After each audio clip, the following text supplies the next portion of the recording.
Bonjour. Dans le cadre des politiques sectorielles mises en place par le Maroc, on va traiter aujourd'hui le plan Maroc vert. En fait, ce plan constitue une stratégie de relance de l'agriculture marocaine. Le Maroc a mis en place un plan appelé Plan Maroc vert qui vise à relancer l'agriculture marocaine, à développer cette agriculture. La date de lancement de ce plan a eu lieu en 2008. La finalité de ce plan est la mise en valeur de l'ensemble du potentiel agricole territorial. Quelle est la vision de ce plan? Le plan a visé, au moment de sa création, au moment de sa mise en place, il a visé une multiplication de la valeur ajoutée par 2,5 jusqu'à 2020. C'est-à-dire la valeur ajoutée agricole sera multipliée par 2,5 entre 2008 et 2020. Quelles sont les idées centrales qui ont orienté, qui ont constitué les bases de la réflexion de ce plan agricole? La première idée, c'est l'agriculture est considérée comme un moteur de croissance. L'agriculture doit jouer un rôle important pour relancer l'activité économique tout entière. Elle est considérée comme un moteur de croissance. La deuxième idée, une agriculture pour tous, c'est-à-dire le plan ne doit pas s'intéresser uniquement à l'agriculture moderne, mais il faut tenir également compte de l'agriculture traditionnelle ou l'agriculture sociale. Le troisième élément, c'est la réorganisation du tissu productif. Le tissu productif dans le domaine agricole doit connaître une certaine réorganisation. Et enfin, toutes les filières sont concernées. On ne s'intéresse pas uniquement aux céréales, par exemple, mais toutes les filières agricoles sont concernées.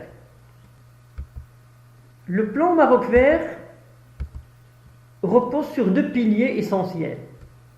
Le premier pilier concerne une agriculture moderne, à forte valeur ajoutée, et une agriculture à forte productivité. Le deuxième pilier vise l'accompagnement solidaire de la petite agriculture. Concernant le premier pilier, une agriculture moderne, à forte valeur ajoutée et à forte productivité. Ce premier pilier a mis en place un certain nombre d'outils, de moyens pour réaliser ces objectifs. Tout d'abord, une organisation des différentes cultures en pôles de développement agricole. Les cultures différentes doivent être organisées de sorte qu'on va constituer des pôles, aqtab. La culture, par exemple, céréalière, les cultures maraîchères, des oléagineux, et ainsi de suite. Deuxième élément, l'engagement de l'État.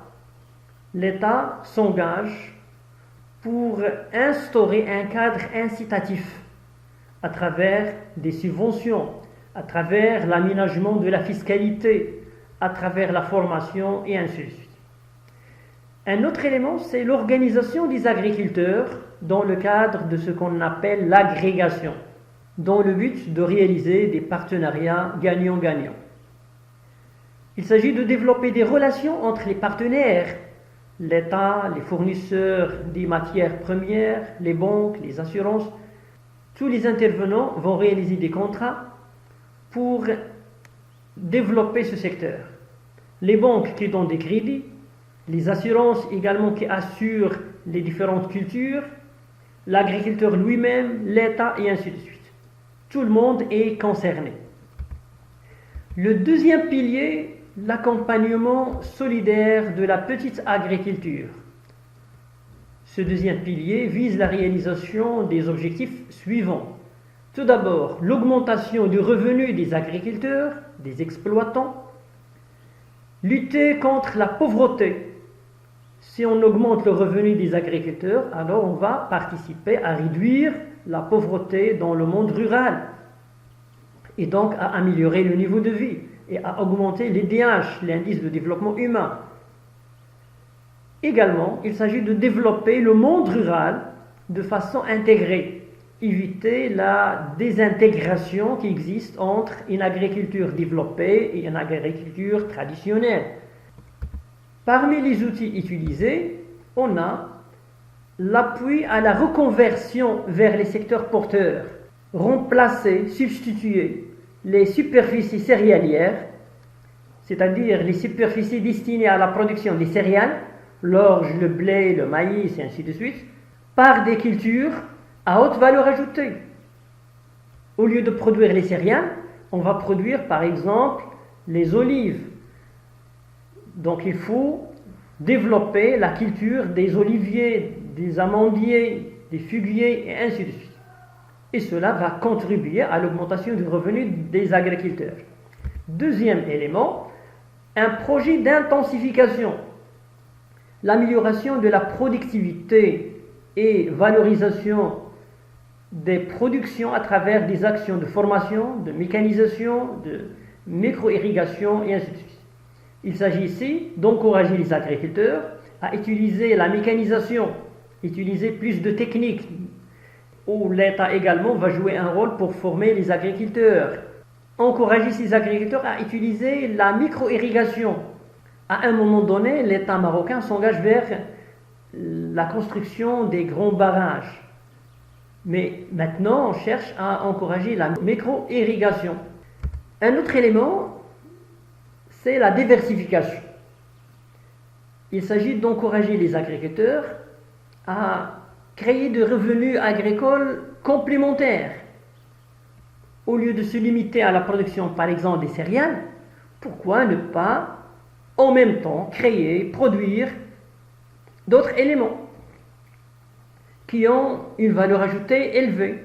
Production du safran, production du miel, la vente des plantes médicinales et ainsi de suite. Quels sont les impacts attendus à l'horizon 2020? Au moment de la mise en place de ce plan agricole, on a un certain nombre donc d'éléments visés à l'horizon 2020. Parmi ces éléments, l'augmentation de la valeur ajoutée de 160%. La valeur ajoutée doit augmenter de 38 milliards à 99 milliards de dirhams entre 2008 et 2020. Une augmentation de l'emploi. L'agriculture doit contribuer à l'augmentation des postes d'emploi créés de 40%. L'irrigation également doit connaître une augmentation très importante pour irriguer plus de terres, pour avoir une superficie irriguée de plus en plus importante. L'utilisation des engrais doit également connaître une augmentation plus importante de 78%. L'utilisation de la mécanisation et ainsi de suite. Voilà donc pour le plan Maroc Vert. Je vous remercie pour votre attention et à la séance prochaine.